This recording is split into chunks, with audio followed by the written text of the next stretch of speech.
Ditai, dear friends. Many of us in the national Sanghas and international Plumline facilitators Sangha at the moment are supporting the global community to make the transition online so that we can continue our practice during a time of social distancing and so that we can work to protect each other and nourish our practice in these challenging times. During this video I'm going to talk about a video conferencing app called Zoom. Of course there are many other options people are already familiar with, so we're not going to try and present this as the only option, but we're going to show some ways that this can be used in order to foster a good group practice that is consistent and familiar to everybody who practices in the Plum Village tradition. Hopefully the things I have to share today will be helpful. I'm just going to do it in a one-take sharing, in the hope it comes out okay, and in the hope I can express myself.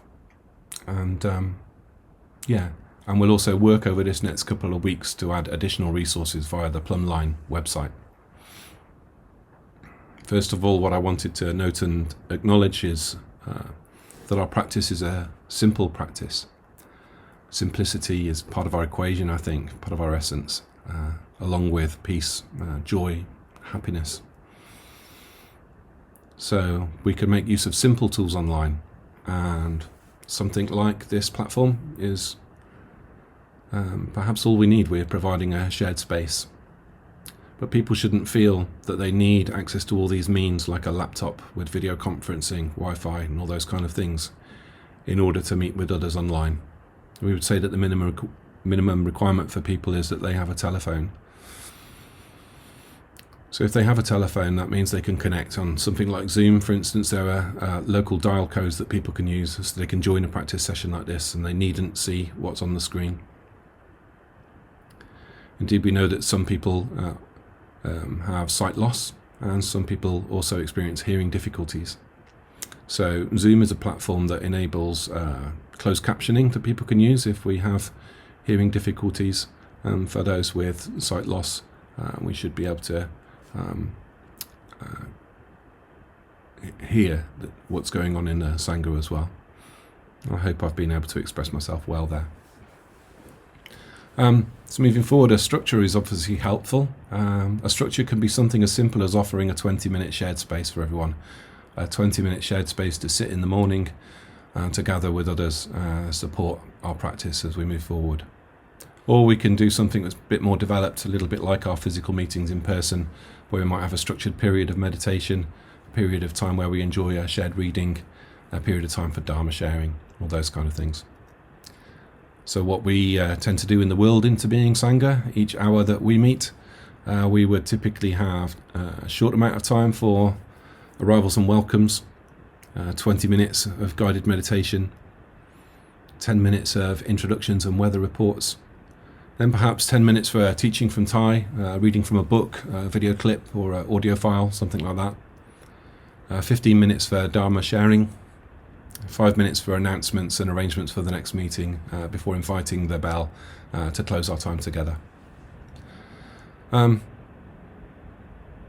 that is really doable, and I'm going to talk now and just share some practical tips for making use of those or enabling that kind of practice online. So some things that are really helpful to know within the Zoom setting in particular. It's not showing for me at the moment, but if I was up in the top right hand corner of the screen where hopefully you can see my mouse moving around, normally up there I've got options that I can click on. I can click on either gallery view or speaker view or a couple of other views I think. I tend to set mine when I'm facilitating to gallery view so I can see everybody who's present in the meeting together on one screen. Unless there are more than 49 people, in which case they swipe right to additional screens as well to see those.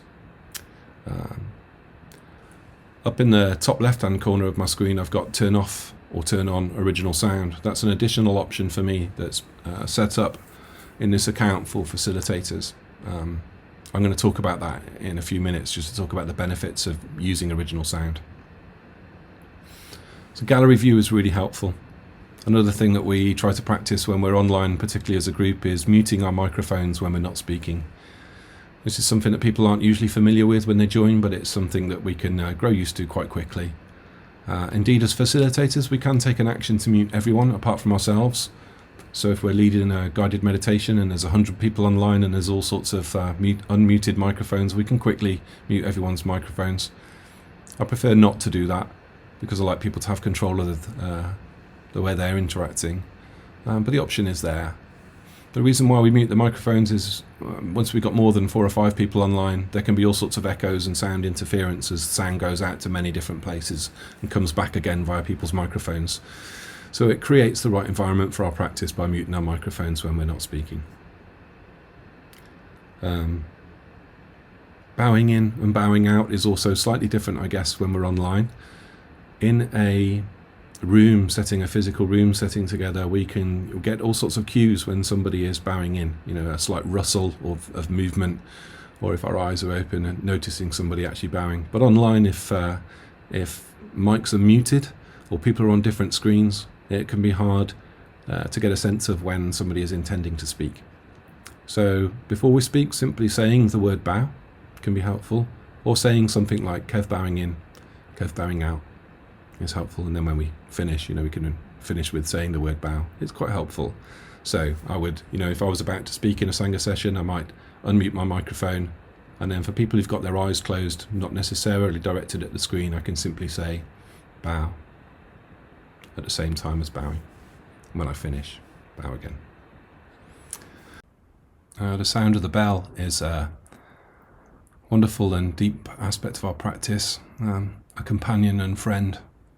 The sound of the bell is our friend inviting us back to our true home in the present moment. So when we we invite the sound of the bell online, sometimes our friends can experience it in a variety of different ways. Zoom has very clever filtering software in place all the time. So it tries to filter out background noise and is tuned to the human voice. So every time we invite the bell, Zoom software is in fact trying to filter the sound of the bell out, which is why the bell can sometimes sound distorted or can sometimes end really quickly and not be heard. We can of course practice being with that, but it's nice to try and get the sound as beautiful as we can. So there's a hidden setting in the Zoom accounts that facilitators might find useful. Nobody else needs it really, but facilitators in quiet environments might find it really helpful, and it's a setting to turn on original sound. I'm going to try and give you an example of that, and when in fact what I'm going to do is I'm going to record this portion, record to the cloud so I can record what everybody else hears, not just what I hear in the room, and then I'm going to add that to the audio file or the video file that I'm going to put together in a short while. So I'm just going to invite the sound of a small handbell, and we'll see how it sounds.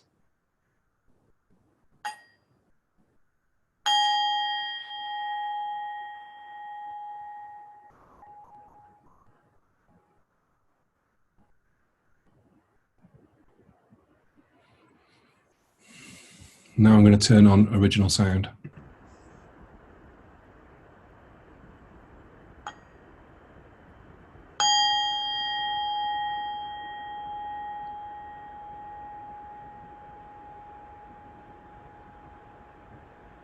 You may or may not hear a difference with that. I can hear the fan on my laptop spinning up because it's getting warm. But with original sound on, we can get a good sound with the bell and let that share beautifully with our friends. A larger bell will also sound a little bit closer in pitch to the human voice, so might carry a little bit better. So here's the sound of a larger bell.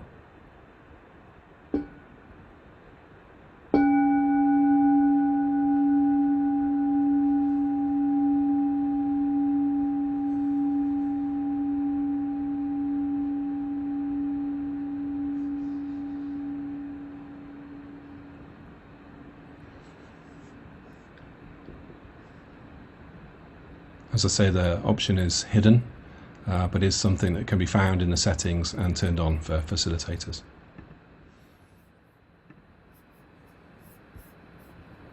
Okay. So we've covered gallery view, muted microphones, bowing in, bowing out, inviting the bell, and ensuring that the beautiful sound is heard for everyone. Next, going to look at options for screen sharing. So this is some of the fun stuff, I guess, for the middle of the meeting.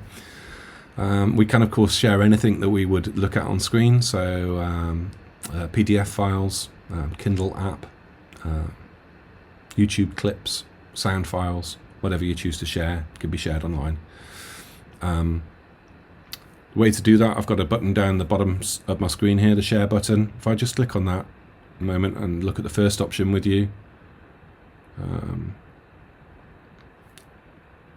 let's look and enjoy this section from the Kindle app.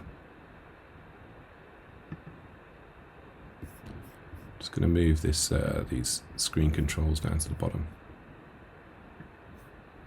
This beautiful poem was written by Thich in 1994. Perhaps we can all take a moment to enjoy it, and you can pause the video.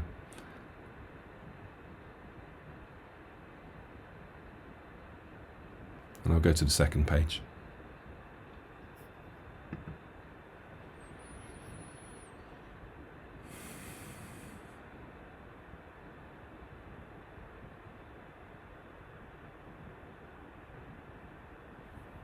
Then I'll stop sharing.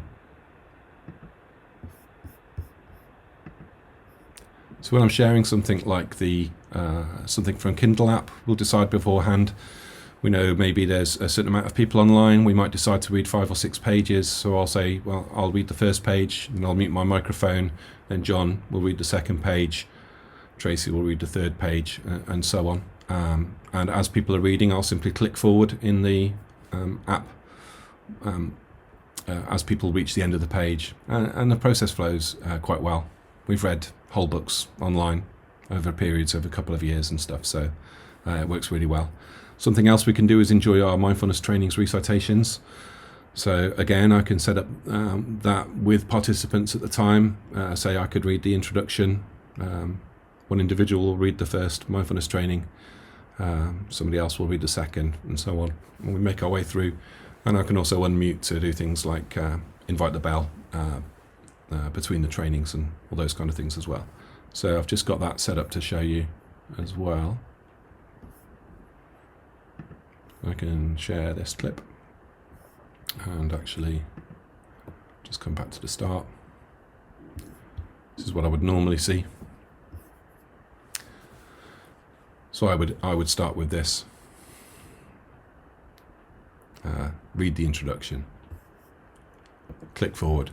Next person from the Sangha would read the first mindfulness training, Reverence for Life. We'd move forward with true happiness, true love, loving speech and deep listening, nourishment and healing.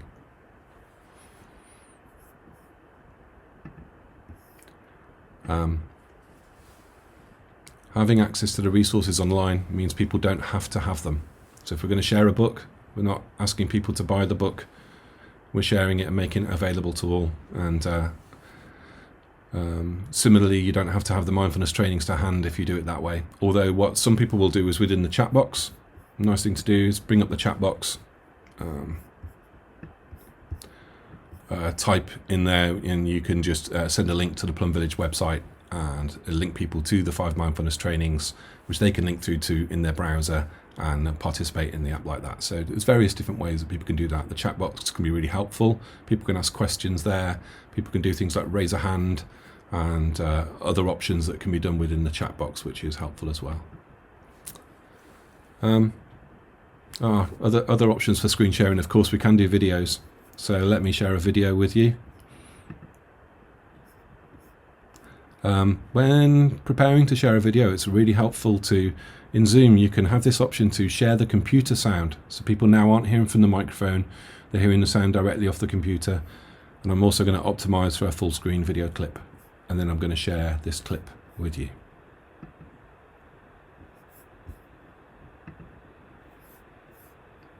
Enjoy.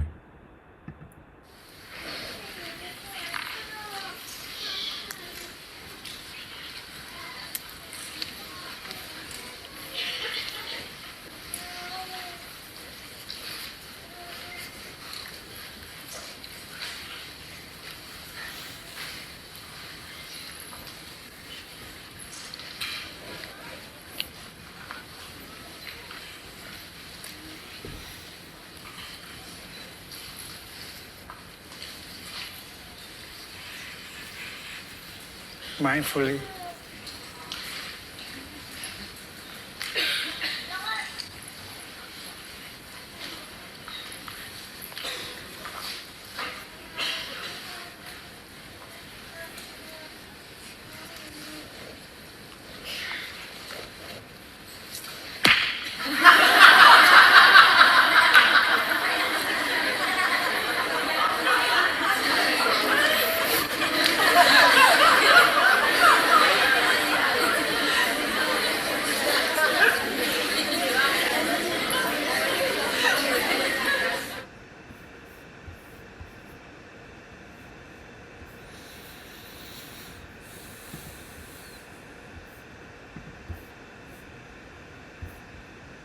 Okay, just stop that share now, and my fan should stop whirring in a moment now when it gets less overheated. So of course, our practice online can be light and joyful. We can remember the happiness inherent in our practice too. So I think that's about it that I've got to share in terms of Sangha facilitation. In fact, no, there's one more thing, breakout rooms. So people do make use of breakout rooms, particularly once you start to move beyond about 12 or 15 people online in an individual Sangha session. Let's say you're only gathering for an hour and you do 20 minutes of guided meditation, and then you've got 10 minutes for welcome and introductions, weather reports, those kind of things, Maybe up to 8 or 10 people would be able to do that in 10 minutes, but you're not going to have 50 people doing that. We want people to feel included. So being able to go out into breakout rooms is really helpful. And similarly later for Dharma sharing, if you've got 15 minutes, breaking into appropriately sized groups to do that is really helpful too, before coming back together at the end to enjoy final sound of the bell. Okay, so breakout rooms are really helpful. So as a facilitator, you can have this option on in your account. If I click on breakout rooms, people tend to worry that in this first screen that as soon as they click create breakout rooms, it's gonna go. So there's 0 participants in this at the moment, but I can create, let's say we had 30 people, I can have 5 or 6 breakout rooms to go to. I can assign participants automatically to that, and then I can create the breakout rooms. That's going to show me a screen like this. At this point now I could drag people around because I've assigned people automatically, but I could drag people to different rooms if people really needed to be together. That takes a bit of work, particularly if you've got a lot of people online. So we can also just accept the groupings that we arrive with. And an option you can do here as well is click the option to move all participants into breakout rooms automatically. So this means that people on their mobile phone, they might not get the option, that comes up on the screen inviting them to move into a breakout room. And other people are less familiar with the technology, so they wouldn't know either. So moving people automatically is really helpful. And then you can bring the session to a close and it brings everybody back together. That all happens automatically and is not too difficult once you're used to doing it. The first time I tried it, it didn't really work. But my Sangha was with me for that. People breathed and smiled. We looked at it afterwards and then explored it from there, and then got more familiar with how the technology worked. So that's one of the things to remember as a facilitator. Things don't have to be perfect. So in the same way, things don't always work the way we want them to when we meet physically. They don't always work the way you want online. Let's not try to be too perfect at this. Let's bring our beginner's mind to it, and let's enjoy the process of learning to facilitate online as we do that. So I think that's it. So for people, if they were looking at specific facilitation tips, that's the content I had to share with you. I'm just going to go on and share a few things that would be helpful, I think, for people in terms of setting up the accounts and administering them. So if you're not going to be administering one of these accounts, that's probably the end of our time together. But if you'd like to just tune in for a moment and hear some of the specific tips for the account administration, then I'll share some of that. And what I'm going to do is just flick to my notes that I've already prepared, which you can pause and read through in your own time. So I thought perhaps that'll be helpful. So I'd already started here for the online facilitation tips, and this is what I've been through so far. If you wanted to pause your video at any time and read through these, that's there for you. We're going to try and move some of these into an online PDF and a short guidebook through the Plumline community as well, so that people have access to that. Looked at some of the examples. So these are now some of the account tips. So we can create a Dharma hall online that the entire Sangha can use. Individual local Sanghas can create their own Dharma hall. The way to do that is to create a recurring meeting with no fixed time option ticked. That means it's always open and anyone in your Sangha can go to that single meeting link at any time. That's really helpful. So the detail of that is there on that screen. Then some specifics for account management. 1 or 2 people might administer an account depending on the licensing that you have with your pro account. But other people can claim host rights. So other people in the Sangha can be sent a code that they can input, and that gives them the host rights to administer the meeting properly. It's really helpful. So it's a 6-number code, or you can have 10 numbers, what have you. Really helpful to allow other people to facilitate quickly without needing to worry about the account setups. Other things that are really important to check are turned either on or off. We always turn on the join before host just to make sure nobody's locked out of a particular meeting waiting for the host to get in. Turn off play sounds when participants join or leave, otherwise you'll have all sorts of bings and ding dongs going on through your meeting if people need to leave early or arrive late. Turn on screen sharing so people have that option when they're facilitating. Turn on also non-verbal feedback. That's really helpful when you're facilitating, because people can do this thing like, it's called raise your hand, for instance. So you can send a notification to the facilitator that somebody wants to offer a contribution. Turn on breakout rooms so they can be used, and also turn on within the account settings the ability for people to select original sound in their client settings. I've already discussed original sound. It has to be found. There's the guidance for it is online, but you have to do it basically on the online account and then in your individual client. Once that's on, then when you're facilitating, you get the option in your top left-hand corner of your screen, and you can invite the sound of the bell beautifully in your own home, and it sounds beautiful for everyone else. Also, turn on the option to show join from your browser link. So some people are less familiar with the technology that we use and less comfortable with installing software. So turning on this option allows people to simply join from their browser. They get less options through that way, but there's also less hassle, there's less friction. It means people just click on the link in their email and they're into the meeting. Again, this is about inclusion, I think. So, dear friends, thank you for listening to me. Like I say, I'm going to share this as a file with no editing. I simply won't have time for that. We'll try to add some more crafted resources, and we may do some future videos with a number of the rest of us kind of facilitating in a meeting style to show people how that can work. But for now, I wish you the peace of your day, and I'll enjoy inviting the bell for a final time.